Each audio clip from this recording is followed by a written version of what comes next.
بسم اللہ الرحمن الرحیم۔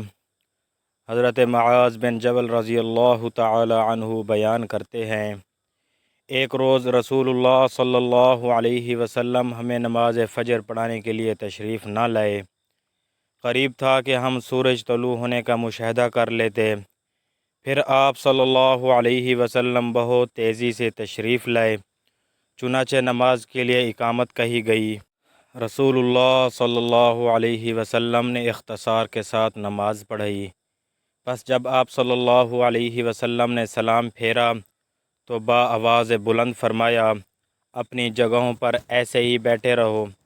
پھر آپ صلی اللہ علیہ وسلم نے ہماری طرف متوجہ ہو کر فرمایا، میں ابھی تمہیں بتاتا ہوں کہ میں تمہیں نماز پڑھانے کے لیے کیوں نہیں آیا۔ میں رات کو بیدار ہوا، وضو کیا، جس قدر مقدر میں تھا میں نے نماز پڑھی۔ مجھے نماز میں اونگ آنے لگی، حتیٰ کہ وہ مجھ پر غالب آ گئی۔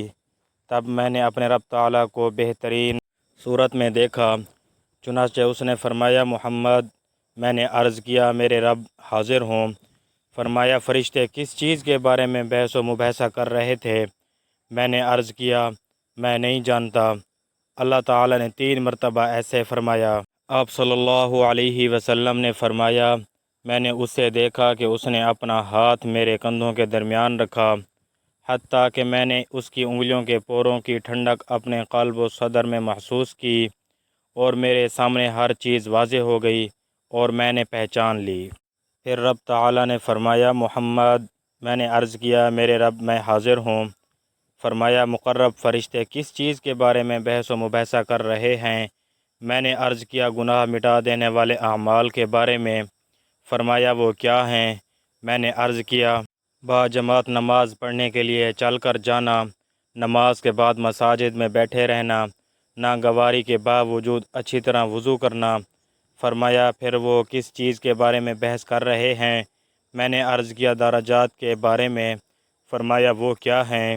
میں نے عرض کیا، کھانا کھلانا، نرمی سے بات کرنا، اور جب لوگ سو رہے ہوں نماز تہجد پڑھنا۔ فرمایا، کچھ مانگ لیں۔ آپ صلی اللہ علیہ وسلم نے فرمایا، میں نے عرض کیا، اے اللہ، تو اسے نیک اعمال بجا لانے، برے کام چھوڑ دینے اور مساکین سے محبت کرنے کی توفیق مانگتا ہوں، اور یہ کہ تو مجھے بخش دے اور مجھ پر رحم فرما، اور جب تو کسی قوم کو فتنے سے دو چار کرنا چاہے تو مجھے اس میں مبتلا کیے بغیر فوت کر دینا۔ میں تجھ سے تیری محبت، تجھ سے محبت کرنے والوں کی محبت اور ایسے عمل کی محبت کا سوال کرتا ہوں جو مجھے تیری محبت کے قریب کر دے۔ پھر رسول اللہ صلی اللہ علیہ وسلم نے فرمایا، یہ خواب حق ہے، پس اسے یاد کرو، پھر اسے دوسروں کو بتاؤ۔ مشکوٰۃ المصابیح، حدیث نمبر 748۔